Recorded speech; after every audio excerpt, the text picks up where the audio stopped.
Arguably the most important room in Hogwarts Legacy is the Room of Requirement, and there's lots you should know about it. What is up, everybody? I am Pretty Dirty, and today we have a down and dirty breakdown of the Room of Requirement.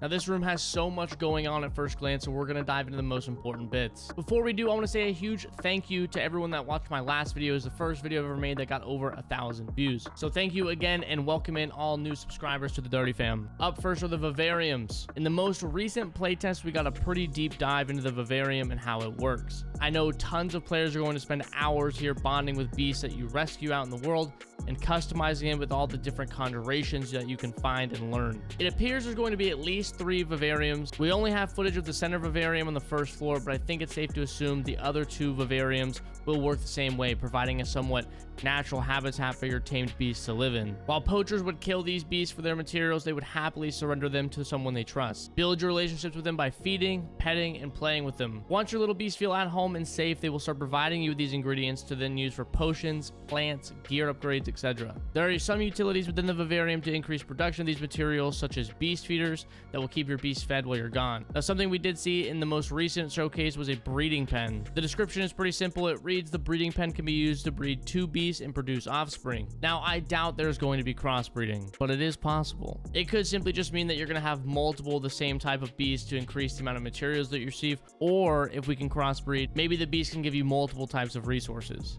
Again, I doubt crossbreeding will be a thing, but maybe. Another utility will be the toy box, where different toys are stored for your beast to enjoy. I mean, come on, this is adorable. The Vivarium alone is going to consume so much of people's time. I'm very excited to see how people decorate their Vivariums. It's going to be awesome.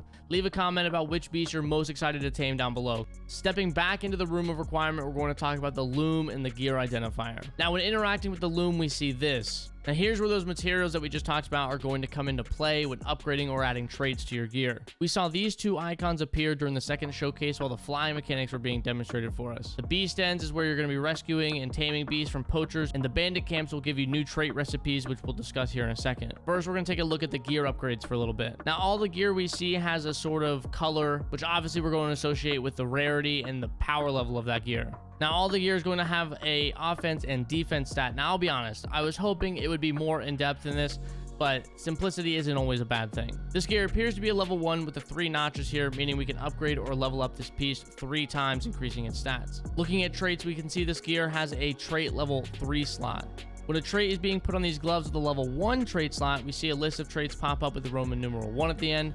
I'm assuming the level 1 traits will fit into level 1 slot, and level 2 in level 2 slot, and so on.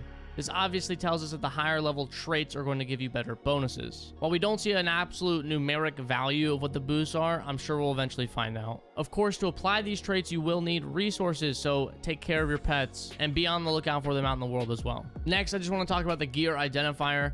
It's very simple to be very fast. While out slaying your enemies, of course, they're going to be dropping gear. The magical properties of the gear won't be revealed to you until you bring it to the gear identifier. You'll have access to this pretty early into the game. Now, what properties they're talking about, I'm not sure. It could just reveal to you the rarity of the item.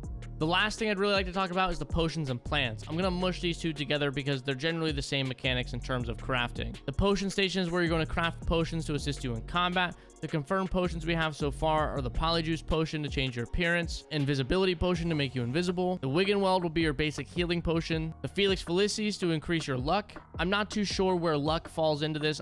Maybe it just means that you're going to have a higher chance of dropping higher rarity gear. The Edurus potion, I don't know if I'm saying that right, is going to increase your defense by turning you into a stone, and then the Focus potion to reduce spell cooldowns. You will have to attend classes and complete quests with the Potions Professor Aesop Sharp to learn and unlock the recipes, so keep an eye out for those.